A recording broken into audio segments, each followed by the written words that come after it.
So the movie starts with a bunch of hippies in a van showing up in the desert, and they're like getting all dressed up because they're all actors and they're getting dressed up as all the different roles, and they're like, we're going to tell the story at you. They're like, they've got a cross on top of their van. Anyway, so we start telling the story. It basically starts with Judas. The whole thing is kind of from Judas's perspective, which is interesting. I have a lot to say on that. Yeah. Yes. And he's just like, listen, like the first song is like, Jesus, you're getting a little uppity, man. This isn't kind of the thing that we've planned, or like, you know, there was a lot of like talk about helping the poor at first, and now you're like talking about like, I'm the son of God and like I'm the Messiah and whatever. He's like, it's a like task at hand, bro. And then you know, he sort of also chastises Jesus for like hanging out with prostitutes and having like really expensive ointments and stuff like that. And then and then they come into Jerusalem. And I know I'm probably skipping over a couple key events here, but the not in this woman's mind. You're good. Caiaphas, who is like the head of the Judean like kind of council, like he's the high priest or whatever, is like, this guy is causing all this trouble. We need to get rid of him. Jesus comes into town, fucking trashes the temple, right? He's like, he does. He's like, why are you selling this shit?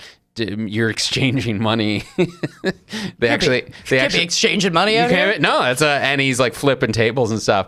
So he's causing a big thing, and Judas is like, all right, this guy's gone nuts, and he like goes to the council and is basically like, hey, he's gone too far. You're gonna get us. He's gonna get us all killed, basically. So I got to turn him in. He betrays him for 30 pieces of silver, and then they arrest him. And Jesus is like, one of you's gonna betray me. And wouldn't you know it is Judas? I don't know if you saw that coming. I did. He does, and I know nothing. Yeah. So they have a nice little dinner. Yeah. Famously. And then Judas kisses him, and they're like, oh, that's our guy. That's Jesus, which is that they didn't know who he was and had to be identified with the kisses. Just so funny, because to me, I'm like in the social media age where it's like, what do you mean you don't know what he looks like? So he's arrested, and he's taken to Pilate, Pontius Pilate, who is the Roman governor, and he's like, not my business. Go take him to King Herod. They take him to King Herod, and King Herod's like, do a miracle for me. And Jesus is like, no. And I think Judas has killed himself by this point. Before he gets back on the van. Yeah. And then he hangs himself, and then Jesus is like, I'm not going to show you any miracles. And then they're like, all right, fine. They take him back to Pilate, and Pilate's like, I don't understand why you guys want this guy dead. He didn't commit any crime, really. But then he's like, fine.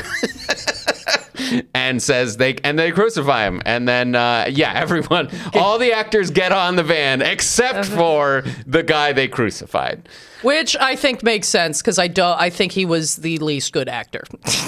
They needed to leave him there. They were like, actually, you're fired from the troupe. Yeah. We'll be back in 3 days. Yeah. We'll come pick you up, see if you're better at your method act. Yeah. That's what he is. He's a method actor that demanded to stay there. Yeah. You're not a big fan of... The role isn't finished until it's finished. Not a big fan of cross-eyed Jesus? I just found him... You know what was interesting about him? Is I found his face so interesting, because I was like, he does look like an old like oil painting. He does have like old face. You know what I mean? Yeah. Like he doesn't have... He's the opposite of whatever iPhone face is. Gotcha. He's the exact opposite of that. But there were so many scenes where I'm like... There's no emotion in your eyes at all. Judas is putting his goddamn musical pussy on the table, okay? He is killing that shit. That guy was pretty good. He was killing that shit, okay? The Judas, I was like, way more, and even like written, where like I found Mary and Judas so much more compelling than Jesus. Yeah. I was like, he's kind of written flatly. He's also kind of being being performed pretty flatly. I'm like, am I supposed to attach myself to this person at all? Like, I was like, this is kind of strange to me. I felt that was, there was an imbalance there. Fair enough. At least in my opinion. And I wonder if that's intentional, because like, did you like, to me, this feels like this is the story of Judas. Like, this is his perspective. I think the way it was presented is very much so.